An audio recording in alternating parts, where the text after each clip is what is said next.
La première technique pour apprendre des erreurs des autres, c'est par l'observation.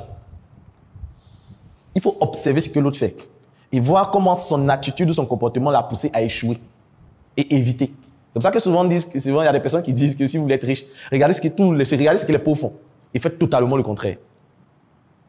C'est ce que les pauvres font pour être pauvres. Là. Vous regardez pour faire le contraire, pour produire un résultat différent. Donc la première chose, c'est l'observation. Vous devez être capable d'observer, aller observer ce que les autres font, pour voir quelles sont les erreurs, quelles sont les failles. Ne restez pas là que moi j'ai ma page, je ne m'abonne pas aux pages des autres. Je ne vais pas liker, non, liker, soyez son meilleur ami. Il y a un monsieur dont je vais taire le nom qui devait lancer, qui avait pour projet lorsqu'il quittait l'Europe, de venir en Afrique ici pour pouvoir créer son hôtel. Vous savez ce qu'il a fait? Au lieu de venir directement créer son hôtel, il est venu là regarder l'hôtel qui pouvait le concurrencer. Et il est parti dans l'hôtel. Il a pris la meilleure suite de l'hôtel. Il n'a pas fait 3 jours, 3 semaines. Il a pris la suite pour près de 6 mois. Est-ce que vous voyez le budget que ça fait? Il a pris la suite pour près de 6 mois. Et puisqu'il est venu, qu'il a payé vraiment assez cher, il commençait à pouvoir pendant 6 mois se promener dans tout l'hôtel, voir chaque recoin de l'hôtel. Et chaque nuit, quand il vient faire son rapport, il note. Il a commencé à dîner, même manger avec le responsable de l'hôtel. Parce que c'est un bon client, quelqu'un qui prend 6 mois. Rester dans ton hôtel pendant 6 mois. C'est un budget. Donc, comment ça lui fait certains plaisirs, certaines largesses, le patron même cause avec lui, voilà, il maîtrise un peu tout des employés, à quelle heure il se réveille, comment. Lui-même, il était un deuxième patron même dans l'hôtel. Et après ces 6 mois d'enquête, il sort et il lance son propre projet d'hôtel. Et il exploite toutes les failles de l'autre hôtel pour pouvoir optimiser ce qu'il va faire. L'art d'être OP. L'art d'être OP. Donc, c'est important aujourd'hui de pouvoir apprendre des erreurs des autres. Et ce que je vais vous partager ici, ce n'est pas une formule magique, une formule miracle. Ce n'est pas une formule que forcément, quand vous allez pratiquer, vous allez pouvoir avoir des résultats exponentiels. Non. Et ça, c'est l'un des gros rêves des gens. Les gens veulent que lorsqu'ils créent leur page aujourd'hui, ils aient des 1000 clients. Non, ça, c'est une vue d'esprit. C'est une vue d'esprit. On commence avec 1, bider, comme j'aime le dire, bider. Après, 2. Après, 5.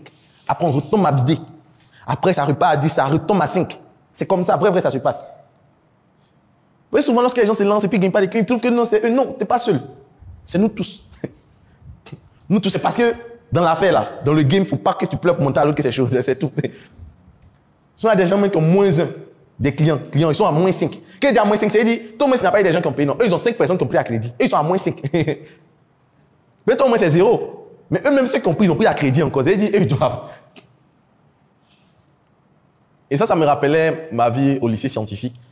On faisait des notes où il y a des gens qui se retrouvent avec moins 4. Donc, quand tu as 0, ton ami vient te dire, attends, comment tu as fait? Pardon, tu as fait comment pour avoir 0? Et ça, tu expliques parce qu'on avait notre prof de physique-chimie. Lorsqu'on devait faire des devoirs, si tu retires, un peu comme les cahiers comme ça, si tu retires les doubles feuilles dans ton cahier, il y a des trous à cause du fer, ça te fait moins 2.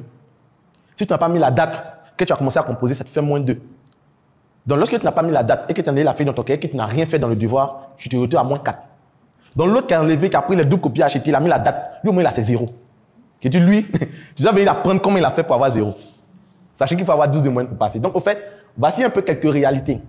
Ça ne va pas marcher au début, ça ne marche pas au début. C'est comme ça, c'est normal, c'est naturel. Il ne faudrait pas penser que non, c'est parce que c'est vous qui n'avez pas la chance. Les autres, ma camarade l'a lancé, 3 jours après, c'est les commandes, 1 mois après, c'est le boom, quoi. Chacun a son produit. Chacun a son audience. Il y a d'autres qui commencent fort. C'est chic, c'est chic, c'est chic. Et moi, je dis en entrepreneuriat, quand tu commences, mais puis c'est doux, là, c'est pas bon. Quand tu commences, et puis c'est doux, c'est sucre. Parce que le goût amer peut survenir au moment où le sucre est déjà trop dans ta bouche, tu es diabétique. Et puis c'est là maintenant, c'est là que ça commence à devenir amer. Et c'est là que beaucoup se suicident. C'est là que beaucoup ne comprennent pas. En fait, tu comprends. Mais les mêmes techniques. Et il n'y a rien de plus difficile en entrepreneuriat que quand tu constates que les techniques que tu as adoptées qui marchaient hier, ça marche plus. Mais tu te dis, comment tu ne sais pas comment tu as réfléchi au-delà de la réflexion que tu fais là. À la limite, même tu laisses l'entrepreneuriat, tu deviens philosophe. Tu réfléchis maintenant, tu es comme le penseur de Rodin. Mais sachez que c'est normal. En fait, c'est le processus normal. Jusqu'à ce que 5 ans passent. Il dit bien 5 ans.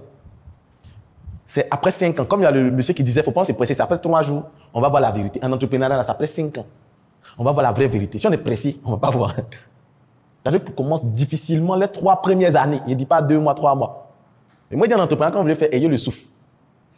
Donc, moi, ceux qui disent un gros cœur, il faut qu'ils entreprennent. Si tu penses que tu as souffle, que toi, tu es courageux, que non, moi, je n'abandonne pas vite, va entreprendre. Quand tu vas entreprendre, tu vas voir si tu abandonnes vite ou si tu n'abandonnes pas vite. C'est comme ça. Donc, voici un peu quelques bases que je voudrais qu'on puisse établir avant de rentrer dans le vif du sujet. Parce qu'aujourd'hui, nous allons parler de tunnel de vente.